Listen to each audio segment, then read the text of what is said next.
I'm Grant Lewis, and welcome to The Room Live. We're filming here in Hollywood, Los Angeles, California, and I'm really excited to have our guest tonight. And what I really want to sort of pose to you out there is, have you ever done something in your life where you look back and wish you hadn't have done it?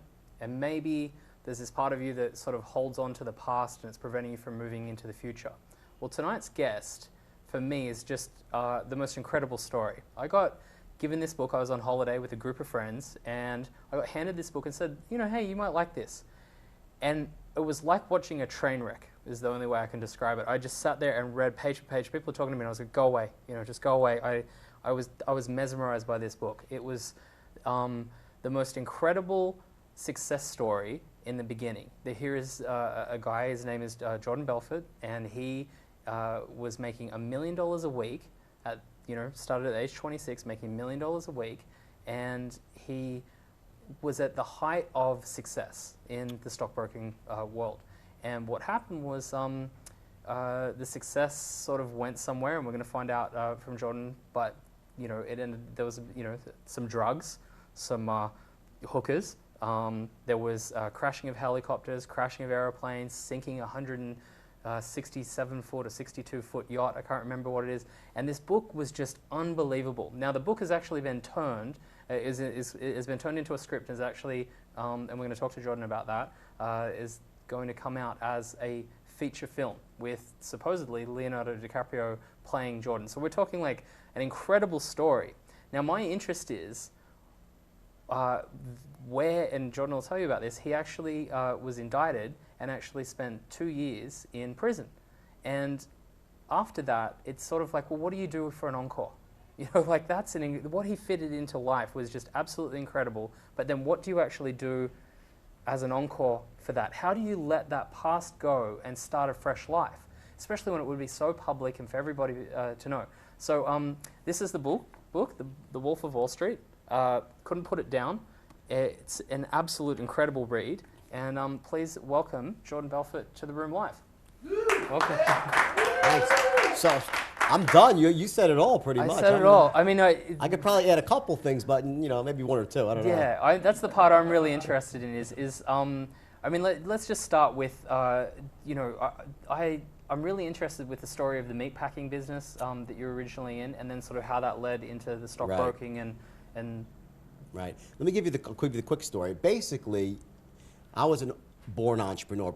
I exited my mother's womb. When I was 8 years old, I was delivering papers door to door, knocking on doors, expanding a paper route. When I was 12 years old, I was shoveling driveways after snowstorms in New York. Yep. Make $20 a driveway after a big snowstorm. I hit it big for the first time when I was 16, selling ices on the beach, blanket to blanket to blanket. Wow. And that's how it started. And after that, I was hiring people to come work. I had 12-year-old kids selling puka shell necklaces for me. My mother was buttering bagels in the morning, and that was really the way I always was moving towards life. Looking at 16. Yeah, I was just always wanted to make money. Didn't come from a wealthy family. Came from a good family, and I was taught right from wrong, which is an interesting part of the story. But I spiraled out of control a bit later on. So anyway, ultimately, I put myself through college with the money I made on the beach, and then spent 1 day in dental school.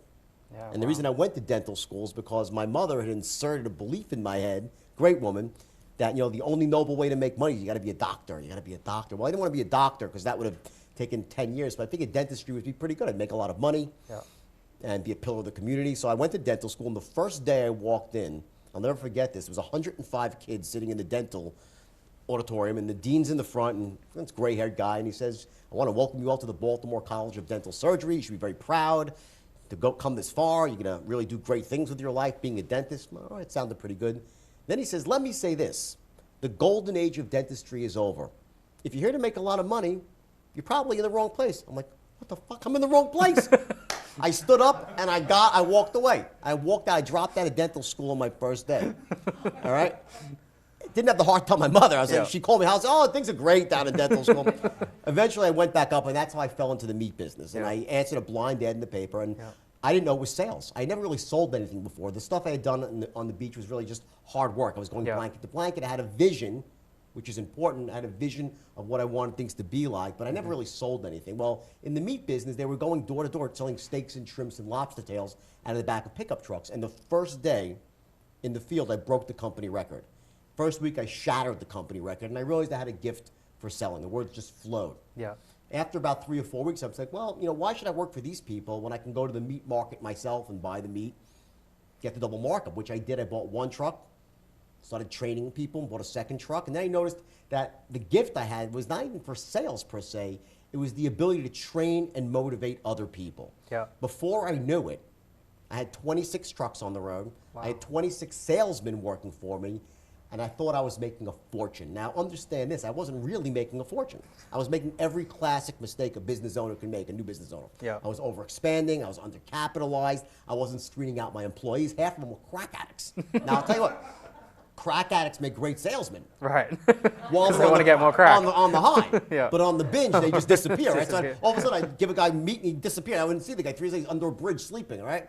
So that business went bankrupt, and I lost everything I had when I was 24 years old. And 24, I was wow. bust back everything out. I had a little red Porsche. They towed it away. I had a tear in my eye when they towed the car away. And I had less than, I was probably in the hole $10,000, had to declare bankruptcy. And what do you do when you're that age? In New York City, I wanted to be rich. I was a good salesman. I went down to Wall Street. Of course. Got a job on Wall Street. And the first day, which is where the book starts off, when I walk in, it's like the military. You're lower than Ponscom. Yeah, They treat you I remember lower they than treat you like Ponscom, the lowest yeah. of the low. And I worked for 6 months on Wall Street as a connector, which is just, hello, Mr. Jones, and pass the phone to someone that was licensed. I wasn't licensed yet.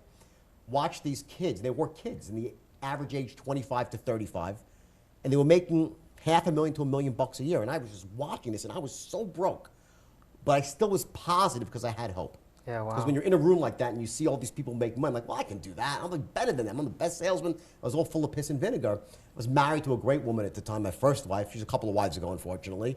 Haven't done that good in that department, which is understandable. Okay, but anyway, so she was great. She was at home, and finally my day came. 6 months of torture of being the lowest guy in the totem pole. I passed my test, and the manager goes, go and get him. Me and 5 other guys. My first day on Wall Street was October 19th, 1987, the day of the great crash. And I watched in absolute shock and awe as the market went down 508 points on the first day. And just like that, the game was over. Wow. That was really unbelievable. And I was like, the game's over. I never got to play. I watched everyone else play, and the game was over. And the firm I was with shut down after 100 years in business. Do you think this was because you turned up? Yeah, right. My mother said, if you went into politics, we could have had real problems, right? So anyway, the firm closed down, and I was out of a job again, no money, and I was desperate. And I ended up leaving the firm, was out of business. I was home, didn't know what to do, and I started looking for the help wanted section. I stumbled upon an ad for stockbrokers out in Long Island. It was a very small firm, and when I walked in, they were selling penny stocks. Didn't even know what it was. But I was desperate, and the words rent money were playing in my head. I couldn't even pay the rent. Took the job, and the same thing happened as with the meat business. I was the first day, shattered the company record, but this was different because I had this moment of clarity, a window of clarity. And this is one of the things I really believe that we all get in our lives. And when you're in that moment of clarity, that window, you got to jump through it. And for some reason, I understood a couple of things, a few distinctions that other people hadn't seen, and very quickly I realized it was a niche in the market, and I developed a system.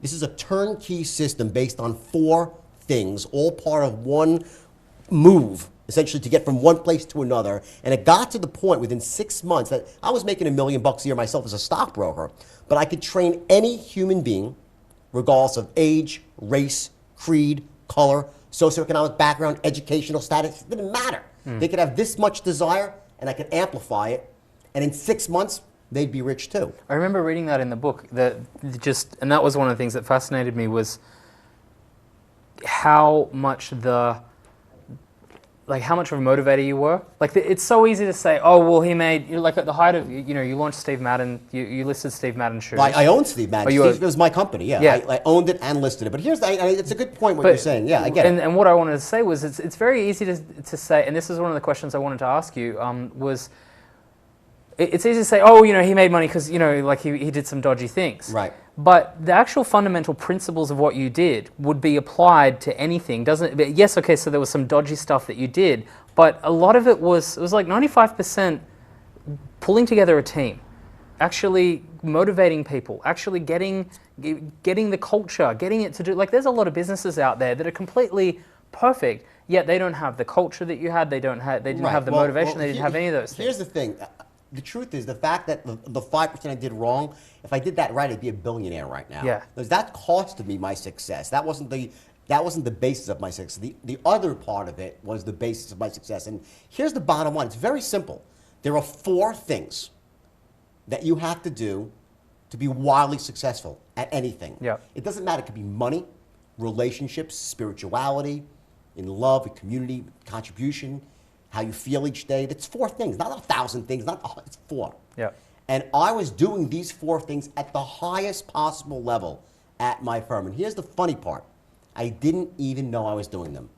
I was doing what's called an unconscious strategy. Yeah. I had stumbled upon this because it made sense to me. And sometimes when you do something really, really well, you don't even know how you do it. When you tie your shoes, you're not thinking how to put the loop over the loop. Yeah.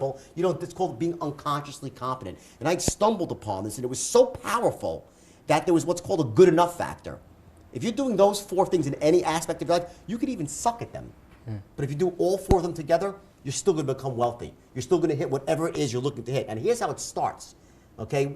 The bottom line is this. Most people have goals in life. And we've been brought up to think you got to be goal-oriented. That's the first mistake. Yes, you need goals, but there's something far beyond goals, which is what all successful people have, and that's a vision. It's a vision for the future. See, here's it is. You see things as they are, but not worse than they are. Yeah. Which is what a lot of people do. Yeah. They say, oh, it's so terrible. They tell themselves this wild story about why they can't take action. And in truth, the story they tell themselves is exactly what holds them back from being successful. Agreed. It's that bullshit story that stops them from acting. They're oh, there's so much, the economy, and they play the blame game. They complain, they justify, and it stops them from moving forward. So see things as they are, not worse than they are. Yep. And then see them better than they are. Yep. And make them that way. And when you say better than that, you mean just look into the future. Like in a year's time, I want it to be like that. Listen, let's focus on money for a second, because especially this time in the economy, everyone's interested in making more money and securing the future for not just themselves, the families, for the children. And this is important. People say, money doesn't matter. I'm like, oh, so you're broke. Well, if someone tells you they're broke, they never had any money, because just look at it like this. Just imagine if you said that your wife wasn't that important. How long would she stick around? Yeah. Not too long, right? Money's important. Money is not going to make you happy. No. But an absence of money could buy you an awful lot of misery. So I look at money as this. It's a problem that needs to be solved. Yep. And here's another distinction, which I think everyone should really key into, because this misconception that, in some way money might be evil. Here's the deal. There's no amount of poverty that you can have in your life that can make one other person wealthy. Agreed. There's no amount of misery that you can have in your life that can make one other person happy. There's no amount of sickness in your life that can make one other person healthy. So if you want to make the world a happier, healthier, wealthier place, then get as much of those gifts you can for yourself and then spread it around. Yeah. That's the bottom line. I mean, I was thinking that the other day. I was driving along and I thought to myself, if I'm in a Ferrari right now, how is that? It's not worse off for anybody, because the guy that works at the Ferrari factory that designs, he's got a paycheck that he can then go and pay his mortgage and feed his kids and do all of that. The person that actually made the headlights, the person that made the wheels, the person that, the other company that contracts in to make the engine, there's nothing, if anything, having a more expensive car actually does more for the economy and actually helps people. Yeah, but yet the old belief is, well, they're taking a resource out, or, the rich I hear bastard. what you're saying, but, Ferrari isn't a particularly good example, because I know a lot of really miserable people that drive Ferraris. Driving a Ferrari is not going to make you happy. No, it's definitely not going to make you happy. And by the way, and here's the thing. If you love to collect Ferraris, you like to drive, that's great. I'll show you how to get a Ferrari. Making money is easy. It's really, really easy. What's harder, though, is fulfillment. Yeah. Money's just a part of the equation. So here's the way it is. You see things better than they are, make them that way. It requires 4 things, and here, I'll tell you what they are. I'm not going to hold it back. Number 1 is vision. Yep. The ability to create a clear and compelling vision for the future. And the way you do that is you actually, when you set a goal, you have to step into that goal and start to visualize it. You got to taste it, touch it, feel it, literally really internalize it. Say, how would this world be? It's not just about when I get to there, then I'll be rich, or I get to there, I'll own a business. What's my world going to be like? How is it going to impact the people that I love? My parents, my children. How much time I'll see. People have a misconception. If I make money, I'll have less time for my family. Bullshit. When you make money, you have more time for your family. You secure the future of your family, future of your grandchildren. When I became wealthy, really wealthy, in the brokerage firm, which I'll get to later, and lost everything, which I did and I deserved to, because I made some fundamental mistakes, which I'll go through too. My parents, who are now 77 and 78 years old, still alive, they became wealthy because of me. And they're still wealthy, and they struggled their entire lives. So when you become wealthy, it's not so much what you can do for yourself, what you can do for other people. That's where the fulfillment and the joy comes into it. So number one is the vision, right? And if you look back at it, if you want any confirmation, look at a Gandhi. Right? He survived hunger strikes and united a country, not because he had a goal for a free India. He had a vision of a free India. Nelson Mandela, all those years in jail, a vision. Yeah. Richard Branson, who's a friend of mine, who I know he sponsors me, my speaking tour. He's a visionary. Bill Gates, they're all visionaries. And the best example, considering we're in Hollywood, is a guy like James Cameron. Now, here's the trap. James Cameron is probably the greatest visionary of all time in filmmaking. Would you agree? Yeah, he was interviewed on Diane Sawyer, and they asked him a question of, what do you owe your success to? And what he said was this: I set really, really high goals. So even if I fall short, I'm still doing great. And people thought that was pretty profound, and I actually believe in that too. It's not true though. See, what's happening is this: James Cameron is not a goal setter. He's a visionary. He just doesn't realize, because he's running unconscious strategy himself. If I said that James Cameron, was it really just the goals, or do you have a vision for Avatar? He'd say, oh, of course I will. And he'd get all excited, and he'd tell you how nothing was going to stop him from making this movie. The fact that it took 10 years and ran $200 million over budget, and he put money in himself, that's not what goal setters do. Goal setters will set a goal, it gets tough, and they abandon it. And I can't overemphasize that distinction. That's number one, is vision. Second part is the ability to manage your state, the way you feel in the moment, your emotional, your physiological state. And that is the key, bar none, the most important distinction in life. Because what that does, it allows you to access the resources that you have. If you're in an angry, pissed off, negative, unresourceful state, you can't do anything well. You've had one of those days, for instance, where everything you're doing, you're like, I can't believe I said that, I can't believe I did that, I'm such a fool, right? You had that day? We've all had that day. Yeah. Next day, similar situation, you're like, wow, that was me. I did a really great job, right? You were perfect. So one day you're brilliant. Next day, same situation, you're brutal. That's not talent. That's not ability. That's the state that you're in. So the key to success is not just to have your vision, but to be able to manage the way you feel in the moment. Now, if you're a parent, what's the most resourceful state? Patience. If you're a businessman looking to make money on Wall Street, it's probably certainty or courage, because fear is the worst emotion of all for being a trader on Wall Street. So every business has different states that you need to master. Now, in most businesses, in matters of wealth, there's three states that you need to master to be able to trigger at a moment's notice. And it's easy to do once you learn how, which is what I teach people, okay? And number one is certainty, to be certain about what you're doing. The second one is clarity. To be clear, not to be overwhelmed, which the opposite would be overwhelmed. And the third is courage, is to have a conviction, to know that you might not be right all the time, but you're not going to let fear stop you. Because if there's one distinction that between the wealthy people of the world and the poor people of the world, is that wealthy people act in the face of fear, while poor people run away from fear. Agreed. Okay, so it's state management is number two. And what I do is I have this high impact process that really show people how to manage their state. Not like, oh, I'm going to manage, I'm talking to a razor's edge. Yeah. Not all day long, because it's not about perfectionism, it's about progression. Yeah. You get it? You want to be in progress, not perfection. Yeah. That's the second thing. The third thing is your beliefs. And you mentioned the word beliefs before, and people throw that word around a lot. And it's a buzzword for self-development, but here's the bottom line with beliefs. They act like governors on a car. You brought up a Ferrari, let's use a Ferrari. A limiting belief is like putting a governor on the engine of a Ferrari.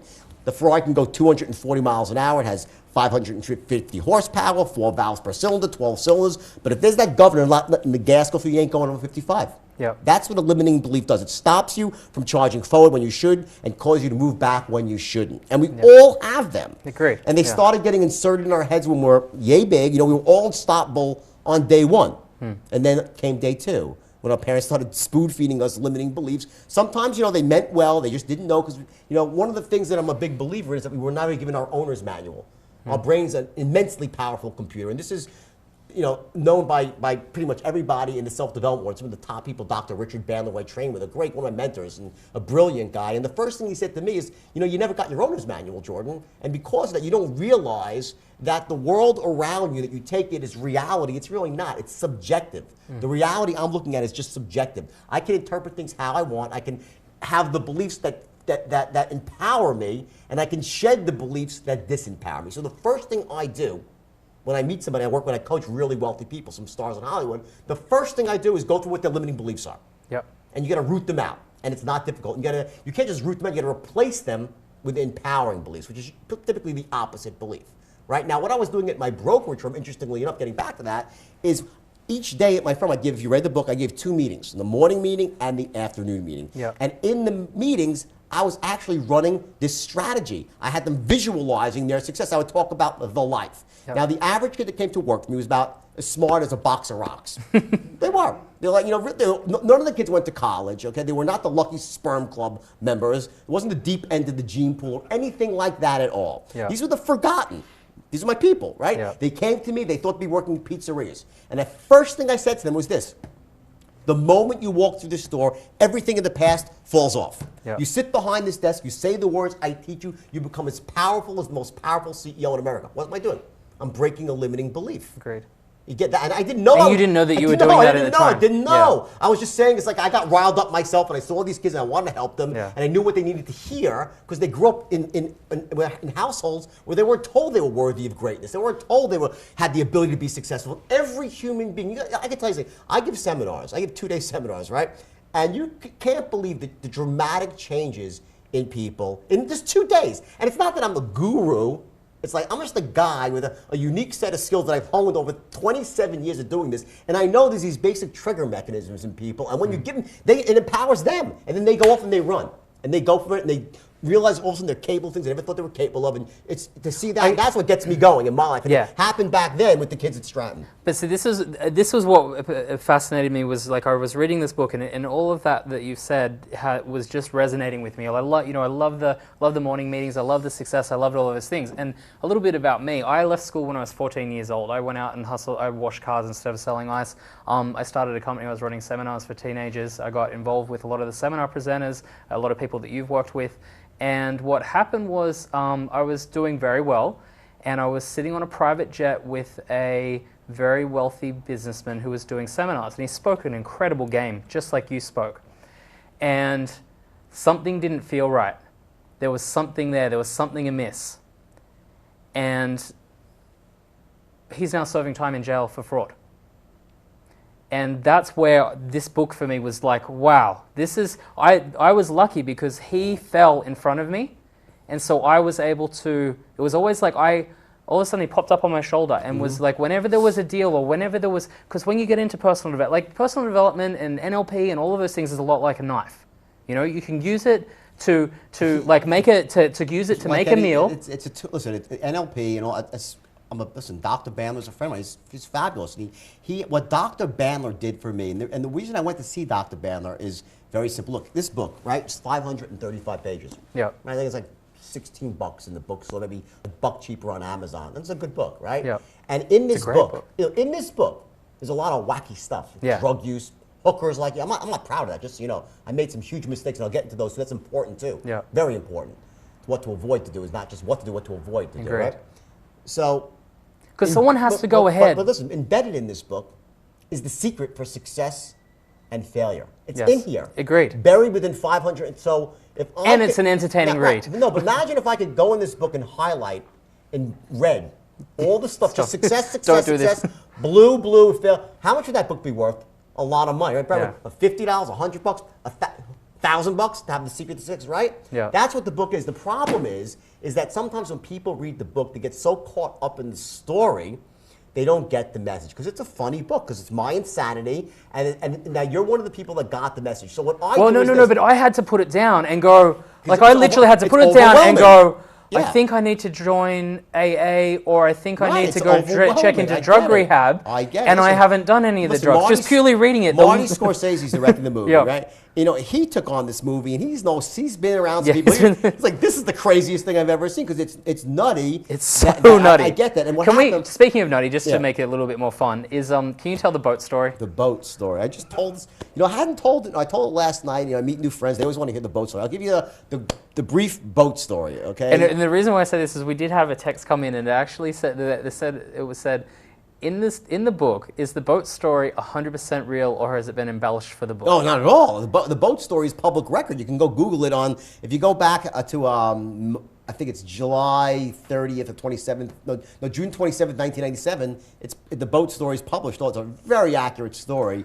The only thing that it's under embellished. Yeah. Simply because what happened was in a lot of sections in the book were edited down and edited down. Everything in the book is 100% true. All right, let's do the boat story. But before we go there, I just wanted to make the point that I was making before about it, was that the way I see it was that a lot of the personal development, a lot of those things, they really can be used. You're a very good communicator. I would imagine that you use a lot of the NLP skills, for example, to build rapport. And you were doing that stuff way before you even knew what it was. I don't use NLP for anything like that at all, because NLP is showing you what you do automatic. I don't need to think in terms of NLP. Yes. I'll use NLP to help somebody else break through a problem they're having or belief that they can't, that's holding them back. But for me, I don't know. Some people go around, they try to use NLP to get ahead. I don't believe it's made for that at all. And the fact why I went to see Bandler, just so you know, is he took my book. What he did is it's about modeling. Yes. And he said to me, he broke down my success. He goes, and he was the one that said, listen, I'm not going to take credit. He said to me,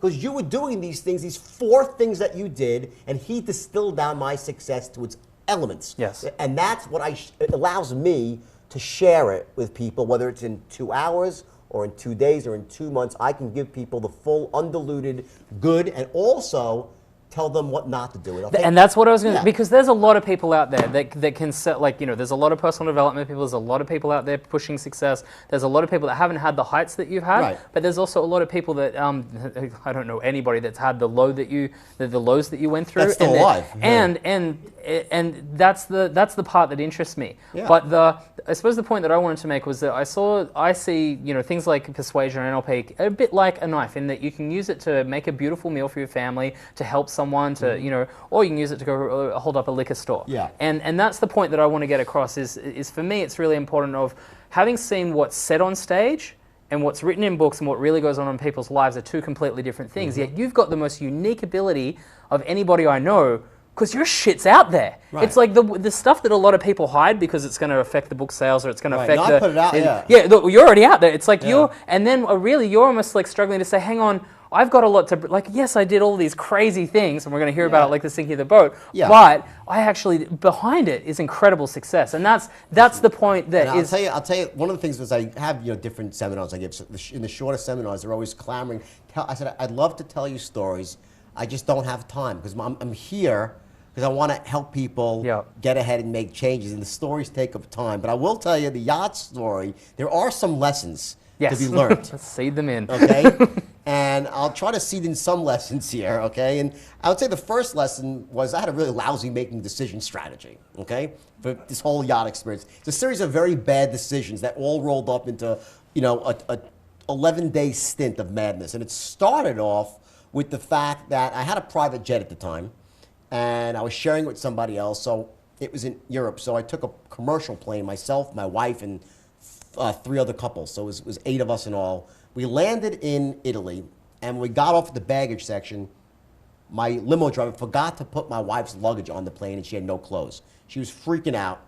She said, I got it. I said, no problem. And I was already stoned out of my mind. Now, you have to understand. Now, you're stoned out of your mind on what? On lewds?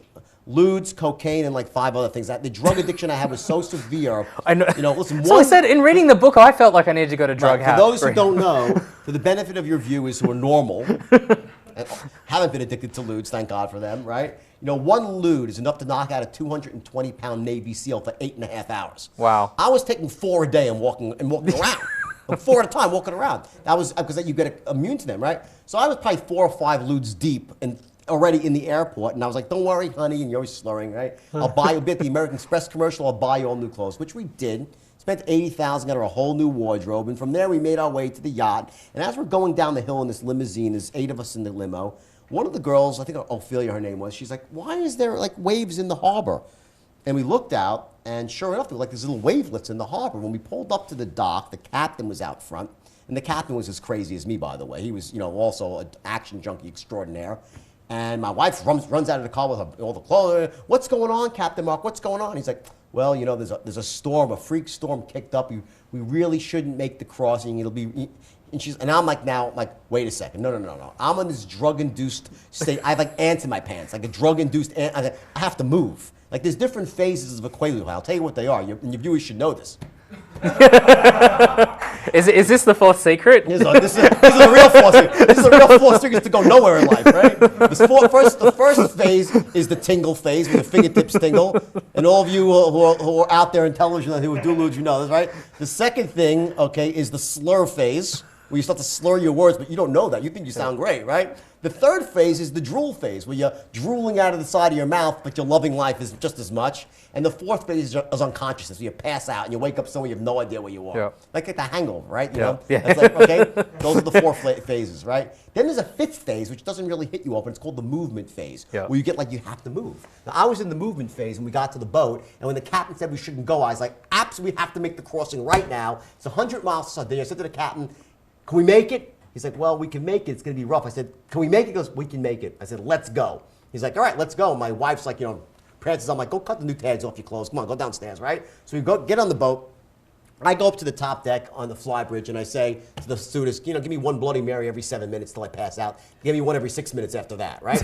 So now, an hour and a half later, I take 4 more ludes. I'm on the top deck, drooling and now on the top deck, and all of a sudden, like 2 hours pass by, and I'm not really tracking time, and I wake up to the feeling of sea spray on my face. Now, I'm 50 feet above the water. Oh, wow. I'm like, what the hell's going on? All of a sudden, a giant wave, boom, crashes over me. I fall over, and I get back up. I crawl to the side, grab the crow I look over, I'm like, oh, my God, it's like 30-foot waves in the ocean. Like, I'd never seen such big waves. I look in back of the boat, and I'm towing a 40-foot dive boat called the Chandler. My daughter's name is Chandler. I had a little boat with the Chandler, right? And it's disappearing and reappearing, these enormous peaks and troughs of the Mediterranean Sea. I crawl down the stairs, I make my way into the main salon, and it's complete and utter bedlam. There's decorative plates like flying like frisbees, statues are falling over, and they're in the middle of my 7 other guests, 6 and my wife, and they're huddled in a circle crying, and I crawl over, and I had no idea what was going on, and she goes, what's wrong? You killed us, we're going to sing, and she's freaking out, everyone's just going crazy. We go up to the bridge, we see the captain, I'm like, Captain Mark, what's going on? He goes,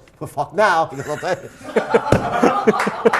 You did it this time, buddy, Because it's a freak storm, there's going to be 30-foot waves plus, and it's only getting worse. All right, so I turned to my friend Rob, who was crazy as me. I said, Rob, you have any coke on? He goes, yeah, I got right here. Because this is part of managing your state prior to learning how to do it naturally, right? This is state management through chemicals. This is it, right? It's like the good, the bad, and the extraordinary in my life, right? So anyway, this I do tell in my longer seminars. If I need to kill a little time and change people's state. If I see people yawning, I'm like, all right, story time. Everyone's lost the way, right? Oh, so you don't just hand out ludes and coke, right? Give the stories. You get story change the state, right? So anyway, some NLP, right? Here you go. You get them back to the moment, right? So anyway, now we're like an hour up on the bridge just watching, and you can't imagine how rough it is. I mean, it's like the boat is like a thimble. The waves are so powerful. And all of a sudden, the captain's like, shit, rogue wave. We're like, what's a rogue wave? Or the rogue wave, it's like a 50-foot wall of water comes at us. We start climbing up the face of this wave, up and up like the perfect storm, and bam, lights out. We flip over, okay? It takes us about 30 seconds. The boat rights itself, okay? We try to get up, and we're like, what happened? What happened? There's one engine running now, and all of a sudden a mate comes up. He goes, we just lost the front porthole. It gave way. We're going down by the head. And the boat starts sinking. And this is 170. It was Coco Chanel's boat. In fact, I had a helicopter on the boat, had a seaplane on the boat. I think we have a picture of the boat. Yeah, you have a boat up here or no?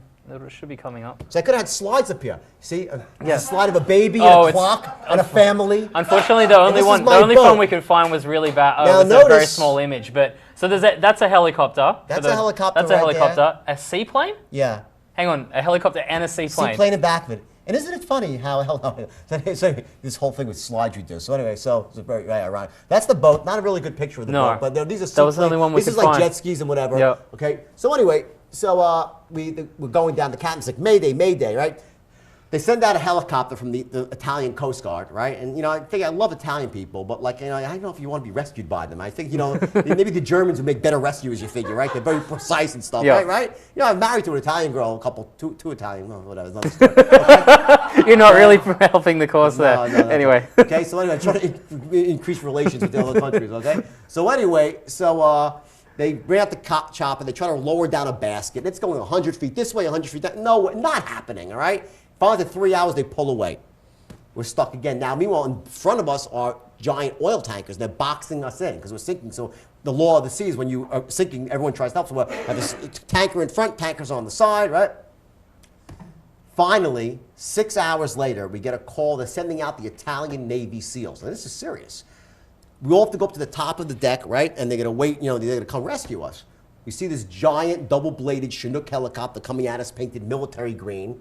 The captain goes, I just got word. We have to push the helicopter off the top of the deck to make room because they're going to land the commando. I'm like, you're shitting me. He's like, no. I'm like, all right, let's do it. So we actually took a video, like, hey, we're pushing the helicopter off the top of the deck, right? So we had one. I love your priorities because you got the. Let's put let's take a video I'll tell you about priorities Yeah. in a second.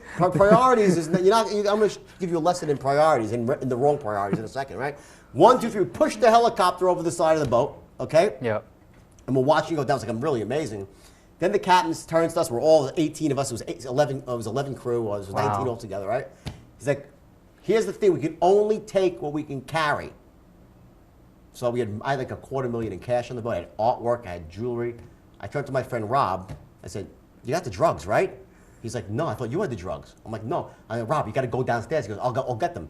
He goes downstairs. He comes back a minute later. He goes, I can't, the cabin's flooded. I got shocked. The water's electrified. I'm like, soldier, you can do it. He's like, you're right. What was I thinking? He takes off his shoes. He goes down. Zzz, he comes back with a bag of 100 Quaaludes and third-degree burns on his feet. Okay? We go up to the top deck. Okay? They lower a commando down. He has a spear gun, and he actually spears the top of the deck, rappels down. Okay? Now the order of exit off the boat is women guests first, women crew members second, male guests third, male crew members fourth, captain last. Logical, right? First person off the boat, my wife, the owner's wife. She was a mother of 2, right? Second person off the boat was another woman who's had a baby. Third person off the boat is supposed to be a woman, but one of my friends who's on the boat, he panics and he pushes the woman over the side and he jumps. You see people's, it's amazing to see it. He jumps and I look at my friend Rob, I'm like, we have to kill him the rest of his life. We can abuse him about this moment. This is the best thing ever, okay? I wrote that in the book. The guy hates me. So anyway, you see things on the internet. Jordan is a douchebag. You know it's from that guy. You know it's from that guy. Okay, so that's the internet's powerful. So anyway, so they rescue us. The captain goes down with the ship. They pluck them out of the water. They end up landing us on an aircraft carrier, and they're very nice. The Italians are the best people to rescue because when they rescue, they want to feed you. So next thing I know, we're eating prosciutto melon and drinking red wine. I take 2 more ludes, and I'm dancing with the Italian Navy. I pass out again. I wake up now, I'm in Sardinia. They take us to Sardinia, it's a beautiful hotel, and they made a big deal over it. They, were very nice, and we spent 10 days in Sardinia. I had to buy everybody clothes again. Wife's now on round 2. She had no clothes again. I had to buy everybody clothes. We spent 10 days in Sardinia. On the last night, now mind you have a private jet, right, which was in France. It was in Charles de Gaulle Airport, and it was flying. That morning, it's going to go from, it was cheaper to keep it in Charles de Gaulle. It's going to pick us up in Sardinia, right? So the night before, I'm like, do we really want to ship all this? Do we really want to take all this stuff back? Customs is going to be a nightmare. Let's just ship it all back DHL. Reasonable idea. So we all boxed up all our clothes, no clothes now. We just have toothbrush, paste, and underwear, right? Ship it all out. We go to the airport. Now the thing about a private jet, you've been on private jets, you said, they're there waiting for you. The whole beauty of a private jet is when you get there, it's there. We get to the airport, no private jet. I'm like, what the hell? So we're waiting for like a half hour, and the worst part of all is the drugs were gone. So there was no reason to be in a foreign country anymore, right?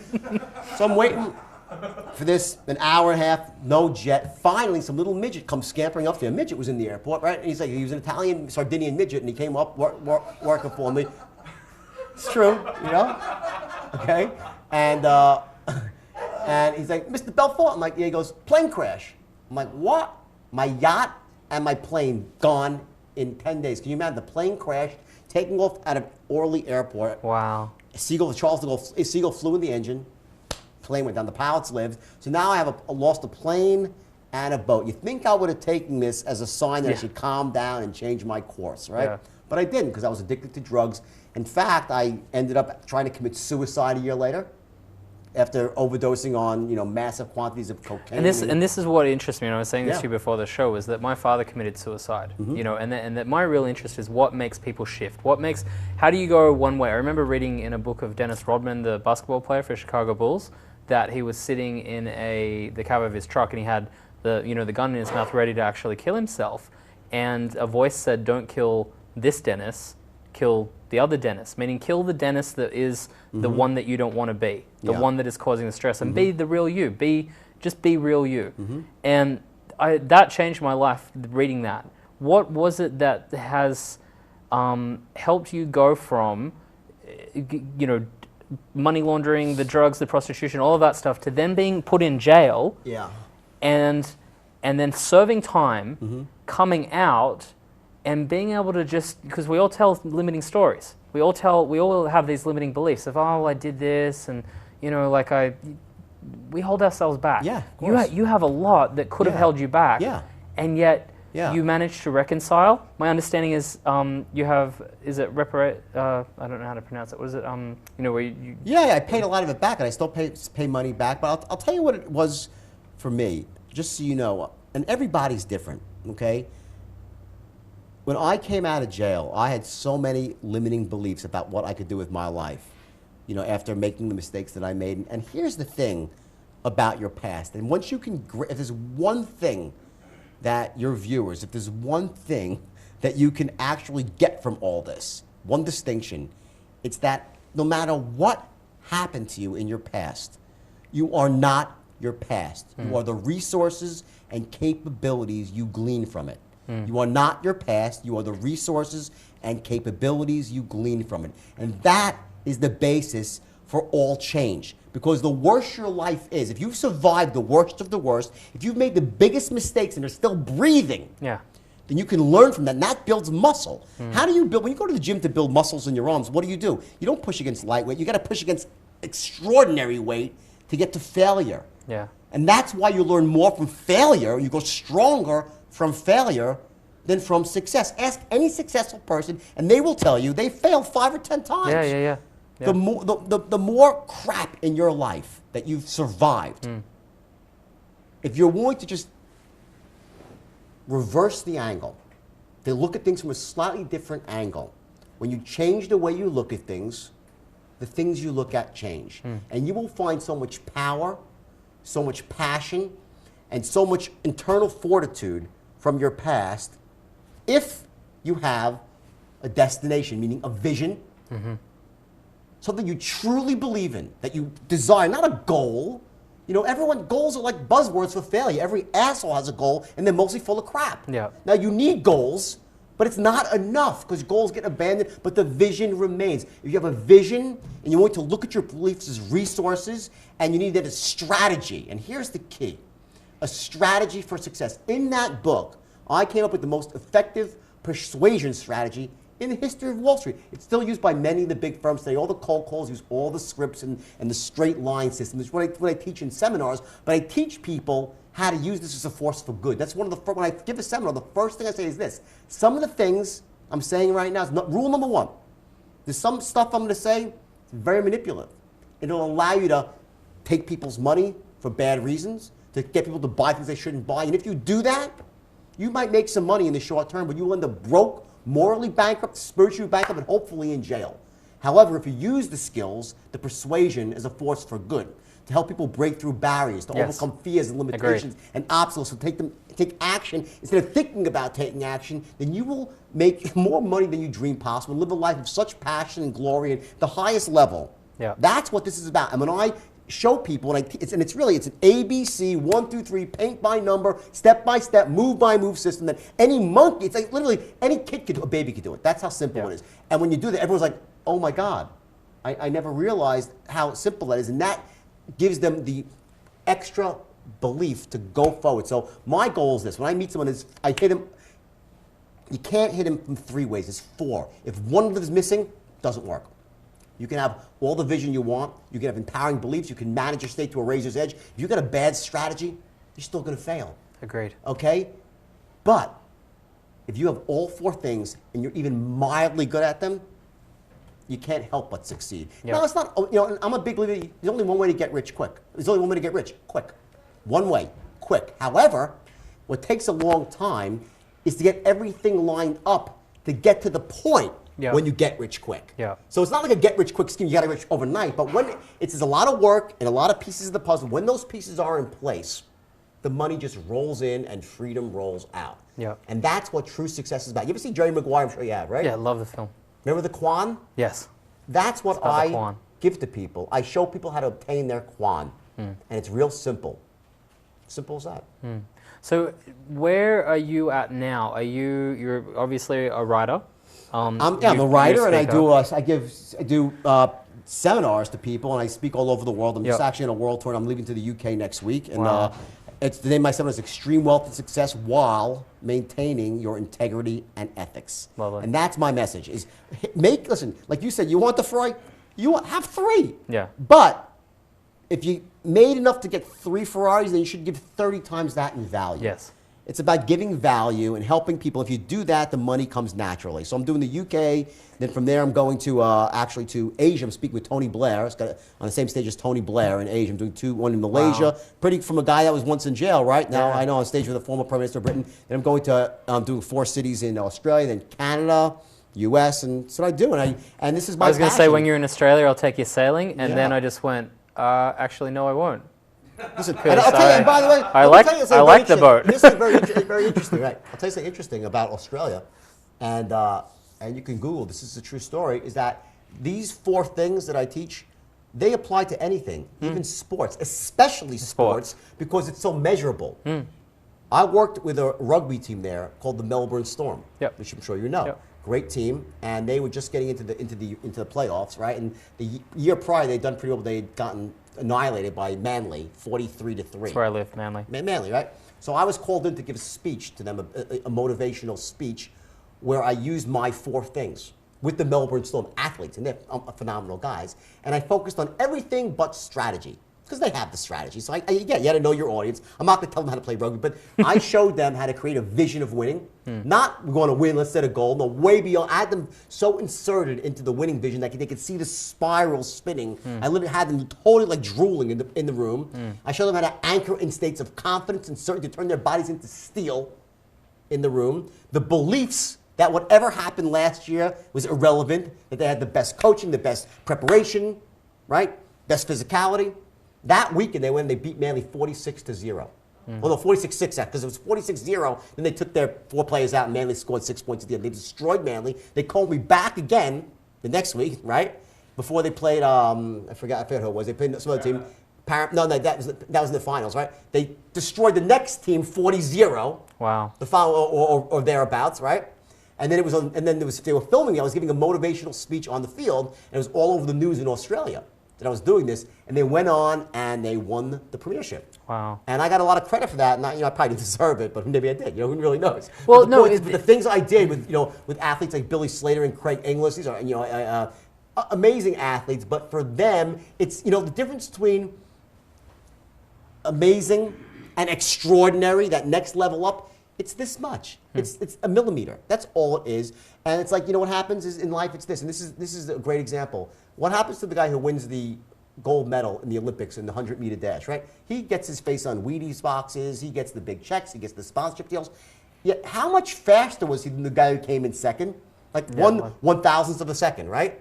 And that guy, well, he gets a couple of applause. Maybe he gets a sponsorship deal. But the guy who came in fourth, what does he get? A lump of coal. Yeah. And he's probably separated by 1,000th of a second, too. Yeah. Okay, life is a game of inches. It's a game of millimeters. And these distinctions that I teach, they're so powerful. And that's what when I'm on stage, I get really passionate, and sometimes I will cry, and sometimes the audience will, because I talk about my life, my mistakes, and I'll tell you what my mistakes were. It's important to talk about that too, what the mistakes were. Really quick, the number 1 mistake that I made is I had the most destructive belief inserted in me, and beliefs are inserted in us from the time we're this big. Yeah. When I first made my money, the first thing I did, I made $650,000 in one stock trade. You know what I did? I didn't buy a house. I bought a white Ferrari Testarossa. Why? Because Don Johnson drove one in Miami Vice. Thought I had to have it. He was cool. Second thing I did, I took a plane out to the West Coast and checked into the presidential suite of the Regent Beverly Wilshire. Why? Because Richard Gere done it in Pretty Woman. But the most destructive belief that I followed was Gordon Gekko, who said greed was good. And it's bullshit. Greed is not good. It's ambition that's good. And it's passion that's good. When you have greed in your life, the first thing that goes out the window is ethics. It's like this. Yeah. You don't lose your soul on Wall Street or any other street all at once. It's a bit at a time. It's tiny, imperceptible steps. You do something, you're doing everything right, you step over the line, you step back. You're like, oh, nothing bad happened. But next time you step over the lines move, so you step a little bit further still, Further still, all of a sudden, a couple of years pass, you're doing things you never thought you'd do. You're associating with people you never thought you'd associate with, and everything seems just all right. It's like dipping your toe into a piping hot bathtub. Oh my God, it's so hot, right? 5 minutes later, you're underwater, and the water feels perfect. Yeah. That's how we're built. We habituate on our emotions. And that's what I wanted to say was I'm very grateful to people like yourself and the gentleman that was in my life where, you know, he's now serving time in jail for fraud, was that, you know, you can't have hot without cold. You can't What's have his name? Is that like a secret or something? Well, I don't. Curiosity, yeah? I don't feel comfortable saying his name in that. You'll tell me off screen. Yeah, I'll tell you off screen, absolutely. Well, no, it's just... Then I'll post it on the internet on your site so everyone, your audience don't get mad. Yeah, I just, you know, unless I've spoken to him and that he would be okay with that, I don't know where he's at in his life, but I just know that, yeah. But what I was going to say was that you can't have hot without cold, good without bad, up without down. We live in a world of duality. Yeah, we live in a very dualistic world where you have all of those things, and it's wonderful to have, you know, somebody has to do what you did, and you did it. And thank you for doing it, and then not just shutting up and going away, but thank you for doing it, and then actually saying, like, I made a mistake. I screwed this up, and what it does is it actually allows other people who are in forms of success where they can feel that line creep, because that's what you do. Is when you start reading the book, you're like, oh wow, you know, it's like he's successful. And all of a sudden, like, stop! What are you doing? Like, why are you doing it? What's wrong with you? Why are you doing that? Like, you could make $800,000 a week legitimately. Why are you going that you're doing that? Yeah, and but what it is though is it actually serves as a wonderful lesson, and I think that you've got a lot to offer the world in the form of success. But I would say that there's a lot of people like Tony Robbins and the people of that ilk out there that can, you know, they do a very good job of delivering that. What no one really does though is sort of says, hey, I screwed this up big time, and you're going to still have success. If you do these 4 things, you're going to have success, but make sure you do it ethically. Make sure you do it. And to really come from that personal experience. And I really appreciate that. I thank you for that, because it would have been easy to have just, you know, hidden or let your story be those excuses. And I think it's a wonderful gift that you can actually turn around and give to people. You know what it is? Let me tell you, when you have something inside you that you're really passionate about, it's like sometimes I'm dying to tell people, like, listen, it's easy. Number 2, it works. Number 3, you can do it. Anyone could do it. A baby could do it. And people get caught up in the daily cycle of life, right? And they just go about it, and they get cubbyholed into a state of learned helplessness. And you know what? In this economy, in this decade that's upon us now, if you have that mentality, a poverty mentality, you're going to end up in trouble. You're not going to be able to retire with dignity. You're not going to be able to take care of your family, protect your family. The stakes are real here. It's not about, like, you know, no, let's be successful. Average is death right now. It just is. The government's not going to be there to take care of you. You know how much? I have 2 kids, and they go to private school because I make a lot of money because I work hard. And you know what? Your kids, if you have kids or whatever, your kids deserve to go to the best schools. If something, God forbid, happens health-wise, you deserve to have the best health care. That's what having money is all about. And you know what money is like? It's like oxygen. You need it to breathe. But there's only so much you can use in any one lifetime. After that, you give it away. Well, it just gets given away automatically. You die, it goes on to other people. You give it away. Well, listen, trust me, the money I make, I'll give half to charity. Okay, I don't need that much. I live a great life. I don't need that much. Okay, but the bottom line is this: for anyone who's watching, for your viewers, okay, this is not a decade that you could just sit on your hands and let things be business as usual. You need to take action. I don't want to say massive. I'm not trying to make it like a buzzword. You need to do something, because it's not the status quo. It's a decade of empowerment. People that make the right moves right now are going to do really, really well. The people that subscribe to the old thinking of the past, which is bankrupt thinking, which is, you know, working for a company and just thinking that the government or the company's going to take care of you. It ain't going to be anymore. It's just not the way it's going to be. You want to work for a company? Great. Not everyone's meant to own their own business. Listen, I respect the woman I'm in love with. She was a stay-at-home mom. The most noble job in the world. There's no more noble job than that. But somehow, there's got to be someone in the family unit that's responsible for bringing in money, because simply it's a problem that needs to be solved. The money problem that needs to be solved. And my thing is this: it's so easy to make money, so you might as well do what you love, be passionate and make your money like that. Don't make your money by working something that you hate and every day's a chore. That's not a life. And that's the thing is you made your money in your brokerage firm really from educating, breaking people's beliefs, pulling together a good culture. There's like those success principles that you had then, and what I say is what you love. We're gonna have to wrap. So we'll do the four things. Ready? I'm Yep. gonna tell you then the last thing I'm gonna leave you with. Four things. Number one is the ability to create a vision. The second thing is your state management. Third is your beliefs. The fourth is your strategies. And the last thing, which is it's just the glue that holds everything together. That's your standards of where you want to live, like what you will not settle for less than. Yeah. And that's in the end, some people's standards, they have to pay all their bills, so they pay all their bills. Yeah. Others have to pay some of the bills, so they pay some of their bills. Others have to pay everyone's bills, and they do that. Yeah. Okay, your standards is your musts in life. And the first thing I say to people, my brokers, I raised their standards. They would not settle for average. Yeah. Let me tell you, there's different, what you have to do to be comfortable in this world and what you got to be rich in this world, two entirely different things, different mentalities. I'm going to leave on this because it is on the old you and the new you. If you like prior to coming out of so the old you prior to jail, coming out of jail. What were your values? Top 3 values. Before. Money. Yep. Power. Sex. Okay. And now, what are your top 3 values? Giving. Yep. Family. Yep. Freedom. Wow. And that's a big shift. Thank you very much.